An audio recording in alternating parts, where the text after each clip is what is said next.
What's up, everybody? Red-Eyed Patriot here. My cousin has this GEC for trade. It's Northfield unexcelled. Got the tube and the button and the paper. It's a sweet little knife. It's in really good shape. Um, it's got some gorgeous bone on it, and he's looking to trade for some case knives. So if you've got one really nice one or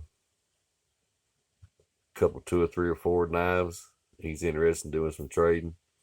He said he's not looking for Delrin or composite, but he'd do some trading on some bone or some stag, um, copperheads, copper locks, stuff like that. So if you're interested, hit us up.